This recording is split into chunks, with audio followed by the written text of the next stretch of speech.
Non loin du centre de Marseille, la deuxième ville la plus peuplée de France, se cache une frontière naturelle. La franchir, c'est plonger dans un autre monde. Un univers sauvage, fait de petites criques, parfois habitées, parfois désertes, que l'on appelle ici les calanques. Un littoral découpé comme de la dentelle, dans une roche calcaire sculptée par la Méditerranée et par les millénaires. Sur une centaine de kilomètres de côte autour de Marseille, au-delà des 50 calanques principales, il y a des centaines de petites criques confidentielles et accessibles bien souvent que par la marche. Des petits paradis qui ont des airs de bout du monde.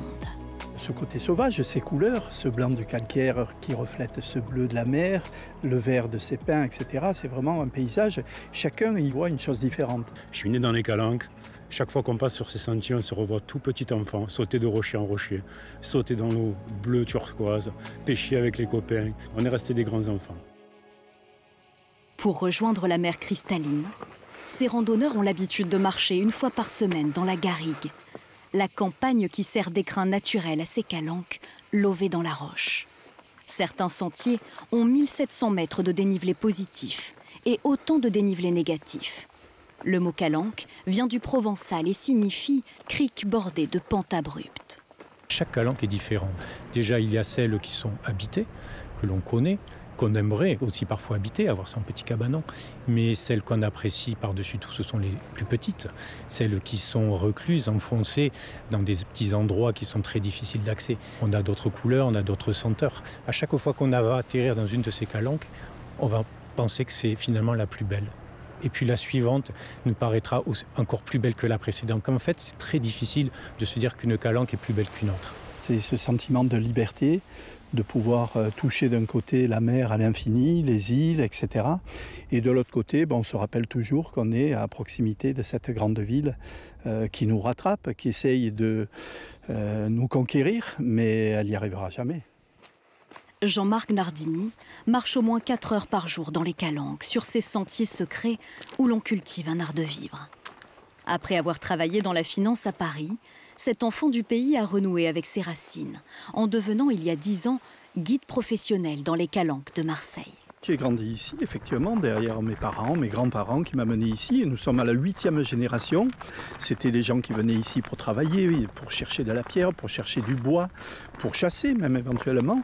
Et donc, finalement, c'est sur leurs pas que je marche tous les jours et auxquels je pense tous les jours en venant dans ces calanques. À travers leur association, ces randonneurs marchent aussi sur les traces des hommes qui ont façonné le destin de Marseille, avant même la fondation de la ville par des Grecs venus de Phocée il y a 2600 ans.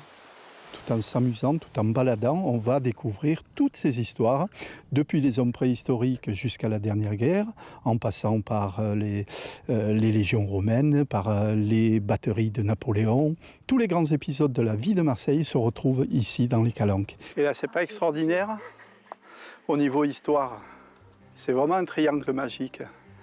L'île Jar avec le bateau qui a mené la peste à Marseille en 1720. Un petit peu plus loin, l'épave du Liban. Derrière nous, on est tout de suite sur la grotte Cosquer, quand on pense qu'on a sous les yeux l'endroit où Saint-Exupéry a disparu. Le 31 juillet 1944, Antoine de Saint-Exupéry survole la Provence, occupée par l'Allemagne nazie. L'aviateur écrivain vient de publier le célèbre Petit Prince, l'un des livres aujourd'hui les plus traduits au monde. Depuis son cockpit, il voit défiler le littoral de Marseille, quand soudain, son avion percute la surface de la Méditerranée. Pendant 54 ans, on perd sa trace, jusqu'à ce qu'un pêcheur des calanques fasse la plus inattendue des découvertes. Oh, bonjour, comment vas-tu? On le ferait? Ouais, elle prend le chaud plutôt. Ouais. Ça va? Jean-Claude Bianco est le cousin de Jean-Marc Nardini. Ce pêcheur possède un cabanon dans la calanque de Sormiou. Allez, venez rentrer, messieurs, dames. Il raconte aux randonneurs cette découverte qui a changé sa vie le 7 septembre 1998. Il tombait des trombes d'eau, on ne voyait pas à 10 mètres devant. Je me barre vite à la passerelle, j'embraye, je fais route pour rentrer. Et l'équipage se met à trier le poisson. Demi-heure après, mon second, qui s'appelait Habib, puisqu'il est décédé malheureusement il y a 2 ans, vient me voir à la passerelle, mais j'ai trouvé le gourmet. Attends. Ah bon, j'ai dit, elle est en or, si elle est en or, on a gagné la journée, j'ai dit. Il me dit non, elle n'est pas en or, elle est en argent, il y a quelque chose marqué dessus. Je frotte à la gourmette, et là, je vois un toit de Saint-Exupéry, et dessous, Reynald et Hitchcock, 386, 4e avenue, New York City, USA. J'ai su plus tard que c'était les éditeurs du Petit Prince qui avaient offert ce gourmet en 1943 à Saint-Ex, quand il écrit Le Petit Prince à New York. S'en suivent près de 5 ans de critiques, de batailles juridiques et administratives. Jusqu'au jour où, au même endroit, un plongeur marseillais retrouve et remonte 250 kilos de débris d'un avion qu'il identifie comme étant l'épave de celui de Saint-Exupéry. Je me suis un grand soulagement et je me suis mis à pleurer. Mais je pleurais à chaudes larmes. On sait où il est mort parce que pendant 58 ans, on ne savait pas où il était passé. Voilà, alors ça a permis de faire éclater la vérité, quoi. Et finalement, ce n'est pas une histoire qui est très ancienne, l'histoire de Saint-Exupéry. Des gens viennent du monde entier pour découvrir, dans un petit espace, ces histoires qui se sont déroulées ici, qui paraissent trop belles pour être vraies. Il y a des mathématiciens à l'époque qui s'étaient penchés sur la question de quelle était la probabilité de retrouver cette gourmette. Il y avait exactement la même probabilité que de gagner 5 fois de suite au loto. C'est un miracle, tout simplement. Ouais. C'est une zone à miracle que celle des Calanques.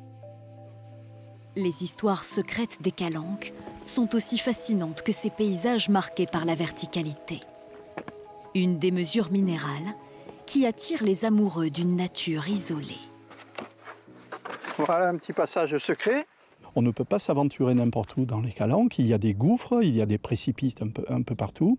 Les Calanques s'avillent, il y a des éboulements, etc. Ce sont des endroits qui sont effectivement difficiles, voire dangereux d'accès. Alors, pour accéder partout dans les Calanques, bien souvent pas d'autre choix que de faire appel à un hélicoptère pour secourir les randonneurs ou les grimpeurs piégés par le relief. C'est parti, il faut y aller à droite, une dizaine de mètres, je déroule du câble. Continue tout ça, c'est parfait. Près de 75 fois par an, les secouristes de la sécurité civile font des entraînements avec les pompiers de Marseille et des départements alentours. Les pales de l'hélicoptère peuvent s'approcher jusqu'à 1 mètre de la paroi rocheuse. Un exercice délicat qui demande esprit d'équipe, concentration et précision pour des interventions de jour comme de nuit. Les personnes ne sont pas forcément équipées. Après, elles peuvent rater des balises dans les Calanques, sur les sentiers, et là, ça devient très compliqué. Il n'y a pas longtemps, je suis allé chercher une personne, elle ne pouvait plus descendre, ni remonter sans équipement. Donc c'est là qu'on intervient pour aller la chercher. L'an dernier, l'équipe de la base de la sécurité civile de Marignane, près de Marseille, a effectué 532 secours, dont près de 70 dans les Calanques. Habitués des zones périlleuses comme celle des Calanques, ce pilote et ce mécanicien cumulent à eux deux plus de 20 000 heures de vol. Ce pas des métiers qu'on leur fait par hasard. On y arrive par passion, par dévotion un petit peu, et ça demande une force d'équipe, un travail en équipe et surtout de l'entraînement assez important. L'hélicoptère survole l'emblématique basilique Notre-Dame de la Garde. À 225 mètres de haut, celle que l'on surnomme ici la Bonne Mère tend son enfant d'or et fait face, comme Marseille, à la Méditerranée pour veiller sur les habitants et sur les marins. La Bonne Mère, c'est aussi le nom de l'un des 16 engins nautiques des marins-pompiers de Marseille. En un an, ils ont fait 260 interventions dans les Calanques et près de 400 en mer. Avec l'équipage de la sécurité civile, ils s'entraînent à l'hélitreuillage en pleine mer au large de Marseille. L'hélicoptère, à seulement 4 mètres au-dessus du bateau, dépose un plongeur et une équipe médicale à bord.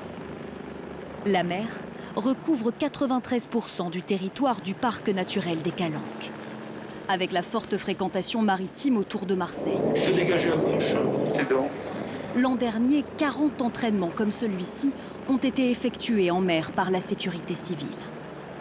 On est appelé en mer quand il y a mauvaise mer, que quelqu'un chute à bord d'un bateau et qu'il se blesse, eh bien il faut l'évacuer. Il y a des gens qui sont malades, par exemple qui peuvent faire une péritonite ou un problème cardiaque. Il y a des gens qui se blessent aussi en travaillant sur les bateaux, comme sur certains bateaux de pêche. Puis il y a aussi par exemple des accidents de plongée. Donc on intervient très rapidement avec l'hélicoptère pour aller les chercher. L'avantage de l'hélico, c'est de pouvoir quasiment aller partout et très vite. L'isolement est le gardien des secrets des Calanques. Un lieu magique et sauvage entre ciel et mer, des calanques aux 1001 visages, où les petites histoires rencontrent la grande dans le creux de ces falaises.